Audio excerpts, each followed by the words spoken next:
আশা করি তোমরা সবাই ভালো আছো, সুস্থ আছো। চলে এলাম ছোট একটি মিনি ব্লগ নিয়ে। তো দেখো, কাল তখন রাত 10টা বাজে, রুটি করা হয়ে গেছে। তো আমার হঠাৎ করে ইচ্ছা হলো ফেনা ভাত খাওয়ার। তো আমি এদিকে 3টে আলু ছোট ছোট টুকরো টুকরো করে কেটে জলে ধুয়ে তারপরে জলের মধ্যে দিয়ে দিয়েছি। জলটা গরম হয়ে গেছে, এবার গোবিন্দভোগ চালটাকেও ভালো করে ধুয়ে জলের মধ্যে দিয়ে দিলাম।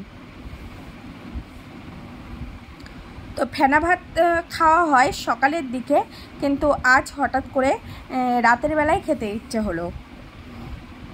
স্বস্তিককে জিজ্ঞেস করলাম খাবি? তো স্বস্তিক বলল হ্যাঁ খাবো।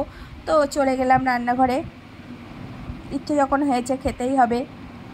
আর এদিকে চালটা অর্ধেকটা মতো সিদ্ধ হয়েছে, পুরোপুরি সিদ্ধ এখনও হয়নি, আলুটাও এখনও সিদ্ধ হয়নি।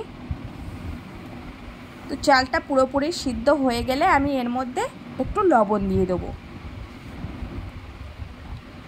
তো চালটা পুরোপুরি সিদ্ধ হয়ে গেছে, আমি এর মধ্যে কিছুটা লবণ দিয়ে দিয়েছি। আর একটু ফুটলে, জলটা আর একটু শুকিয়ে গেলে তারপরে এর মধ্যে কিছুটা ঘি দিয়ে দেবো।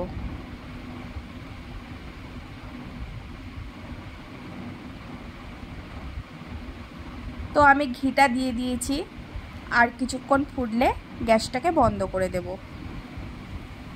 আর আলু সেদ্ধ, কাঁচা লঙ্কা, ঘি দিয়ে আর এই ফেনা ভাত খুব সুন্দর লাগে। আমার তো ভালো লাগে, তোমাদের কেমন লাগে অবশ্যই কমেন্টে জানিও বন্ধুরা।